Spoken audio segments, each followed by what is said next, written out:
All right, let's move on to 4:05 p.m. Eastern. Los Angeles Chargers 6-4, 3-1 on the road at Denver Broncos 5-5, 2-3 at home. We're at Empower Field at Mile High, Denver, Colorado. 62 Fahrenheit, sunny, 6 miles per hour.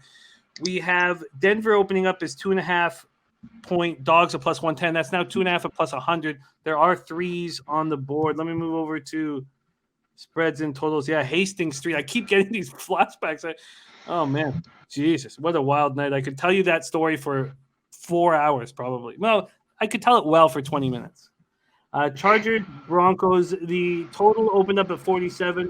It's now moved to 48 at Pinnacle. It's 47.5 everywhere else. Let's move over to cash flow in this Chargers spot. 3,165 tickets in. 20% of the tickets on the Broncos coming off their bye. 40% of the cash. 71% of the tickets on the under, 87% of cash on the under, and the over in the Chargers-Steelers game was the easiest bet of the year. Now, sure, they put up 41 points in the fourth quarter. It's easy to say that now, but with all the injuries, that was just too easy.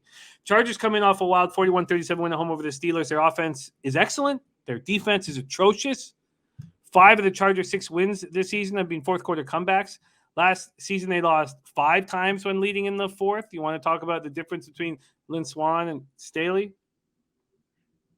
Chargers generated 533 yards of offense, their 4th most since 2000. Herbert's the 5th quarterback in NFL history to throw for at least 300 yards passing and have at least 90 yards rushing in the same game. He was 30 of 41 for 382 yards. Did I say Lynn Swann? That's not right. Yes.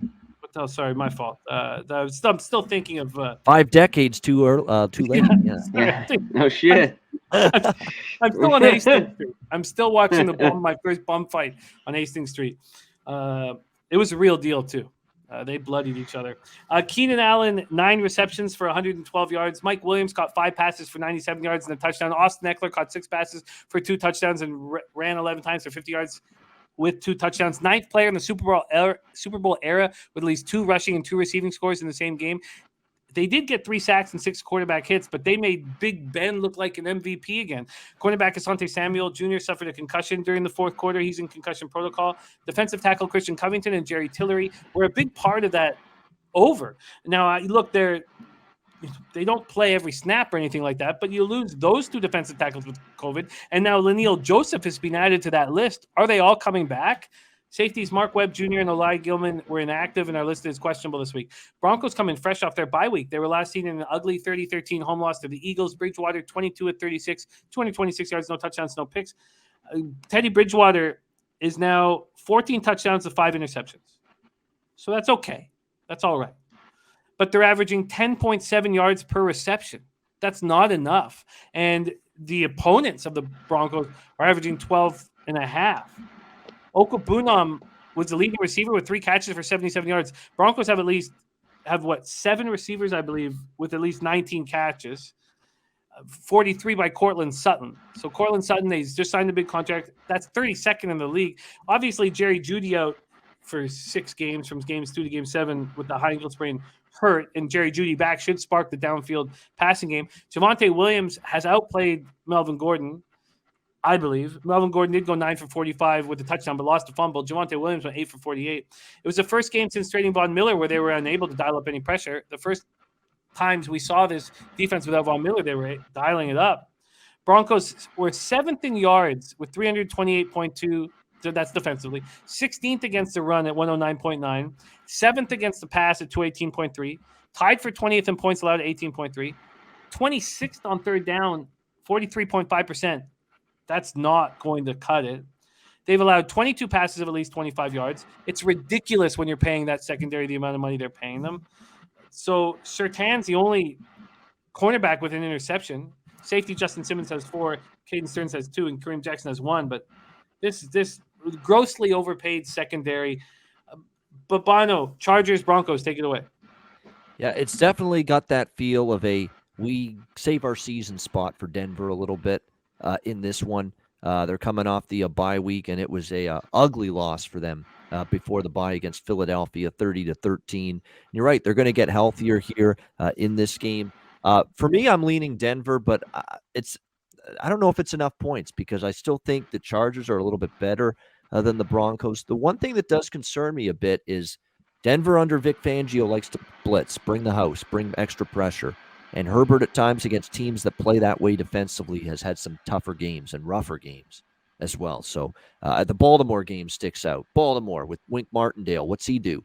He brings extra blitzers in a lot, especially a lot of key plays, third downs. You'll see him bring extra pressure. And guess what? That was not coincidentally, in my mind, one of the Chargers' worst games. Or his worst game as of the season at quarterback for the Chargers against Baltimore. So that does concern me a little bit for this matchup. For Denver, again, rested off the bye. I still don't think much of this Chargers defense.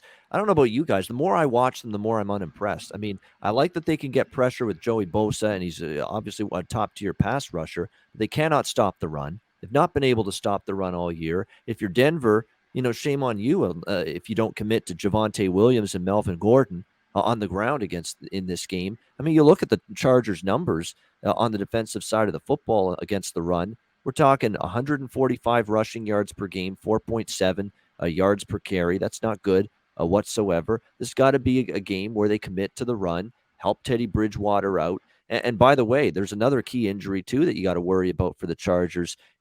And you mentioned a few of them, Jimmy. Linval Joseph.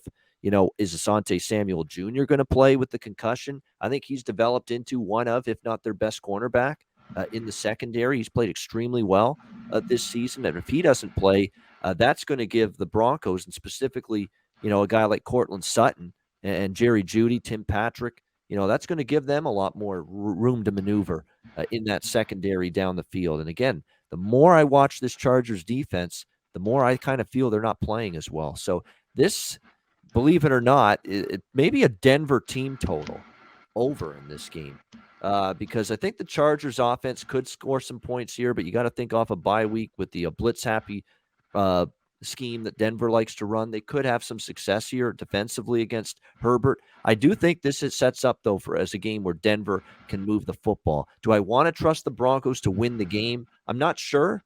But I do feel kind of confident they can move the ball and put up points. And again, the more I see the Chargers defense, the more I'm unimpressed. They've struggled to get stops. You look at all the recent games. You mentioned it, Jimmy. Ben Roethlisberger looked like Joe Montana Sunday night against the Steelers. They couldn't get off the field on third down against Kirk Cousins. They're going to stop when it mattered against the Vikings the week before.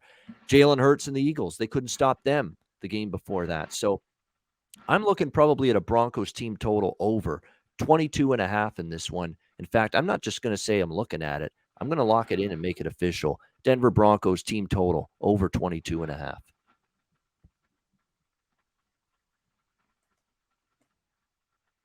You're muted. Muted, Jimmy. That makes perfect sense to me. Broncos off of the bye. This Chargers defense is atrocious, but at this point, I don't know why we don't back the Broncos here. It does cost minus 125 for me right now if I wanted to bet the +3, but this all makes perfect sense to me. Let's hear what our man C-Mac has to say. Chargers Broncos, take it away. Yeah, you have a 3 right now? It's at minus 125. I mean, I could find that's at my book here staring at me. I could find a better one. I'm sure if I. No, I'm going to wait.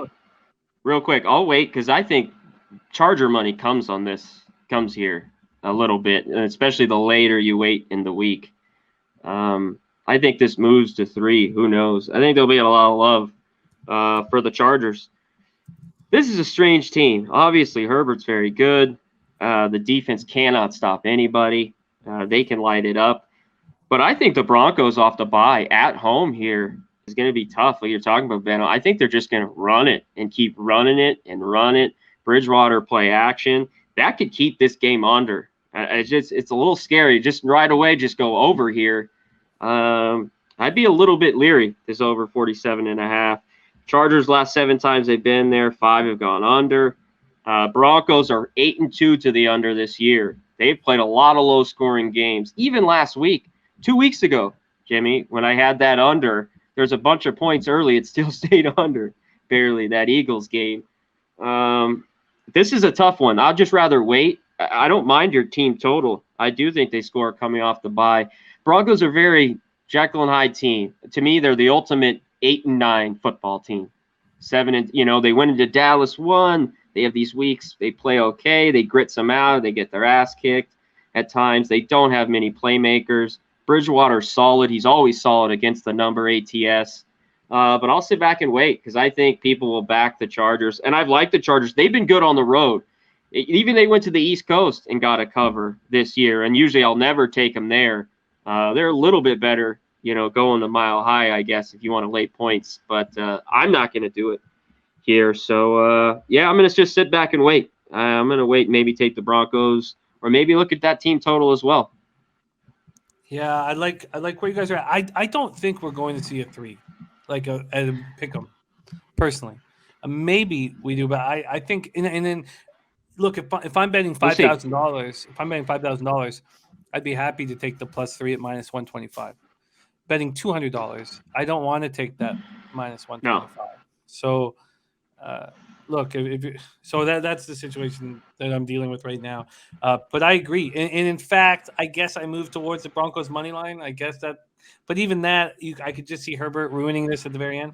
That's the concern I have, exactly. And by the way, the team total look, which is 22.5 for me with the Broncos, the Chargers in their last 6 games have allowed 24 points or more to their opponents. 6 straight games, the Chargers have allowed 24 plus. So it fits well with that 22.5, in my opinion, to go over. Yeah, it's nice. It's a nice low number on a 47.5. It's a nice low number, that 22.5. Great breakdown. I love it. Let's keep rolling.